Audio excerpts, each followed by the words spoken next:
Imagine this. You walk into a room full of strangers. You don't know anyone. You haven't said a single word. But in less than 5 seconds, you already know who the leader is, who's lying, who's attracted to you, and who wants you gone. This isn't telepathy, and it's not magic. It's the same behavioral methodology used by former FBI special agents to recruit spies and detect criminals for over 20 years. Most people are blind. They look, but they don't observe. They focus so much on what people say that they completely ignore what the body is screaming.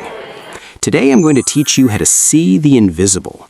We're breaking down the 3 most powerful nonverbal signals used in high-level behavioral analysis to decode anyone instantly without asking a single question. Stay until the end because signal number 3 is the one that will make you the most dangerous person in any conversation. It's what elite interrogators use to know exactly when someone is about to crack. First, you need to understand something fundamental. The body doesn't lie.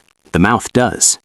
Your conscious brain can fabricate stories. It can hide emotions. It can say exactly what it thinks you want to hear.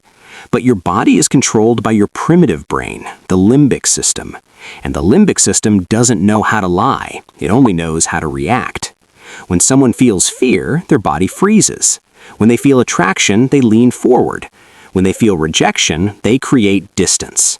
These responses are automatic and involuntary, and once you know what to look for, they're almost impossible to hide.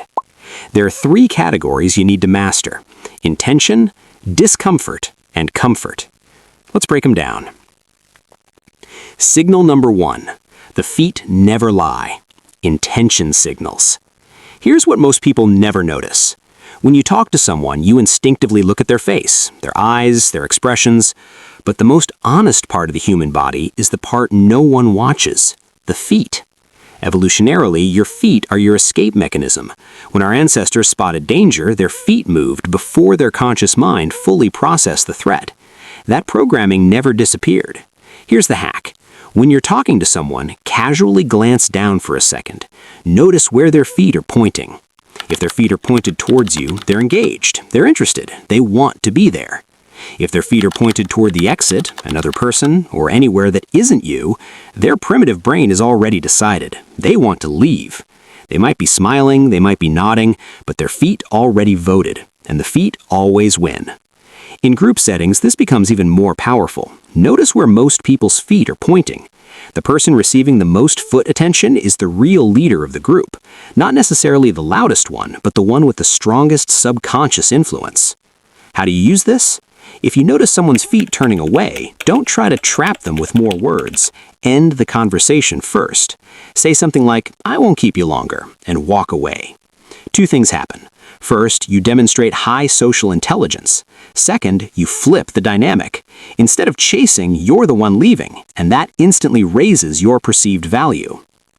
Signal number 2, body blocking. This one is so obvious once you see it that you'll never unsee it. When someone feels uncomfortable, threatened, or disagrees with you, their body instinctively creates barriers.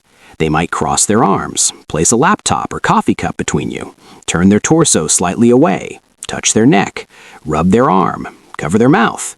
These are primitive, self-protective behaviors. But here's something critical. It doesn't always mean they dislike you. Sometimes they just dislike the topic. Imagine you're in a negotiation. Everything feels relaxed and open. Then you mention the price, and suddenly they cross their arms. They didn't say a word, but their body just screamed, "That number makes me uncomfortable." That's valuable information. Advanced level. Don't just watch when blocking appears, watch when it disappears. When someone shifts from a closed posture to an open one, arms relaxed, body leaning into you, you just gain trust. That transition is worth more than 1,000 "I like you" statements. And here's how to accelerate it. Mirror them slightly. Humans trust people who feel similar to them. If they're slightly closed, match their energy subtly. Then slowly open your posture, relax your arms, lean in just a bit. Often, subconsciously, they'll mirror you back. And when they do, you've just made their brain feel safe around you. Signal number 3, the real window to the soul, comfort and stress signals. Everyone says look into their eyes to see if they're lying. That's a myth. The eyes are the most consciously controlled part of the body. The real window to the soul is somewhere almost no one watches, the base of the neck, specifically the small hollow between the collarbones. When someone feels stressed, anxious, or deceptive, they instinctively touch or cover that area. It's a self-soothing behavior. The primitive brain is trying to regulate stress. In high-stakes questioning environments, behavioral experts watch for this immediately after specific questions.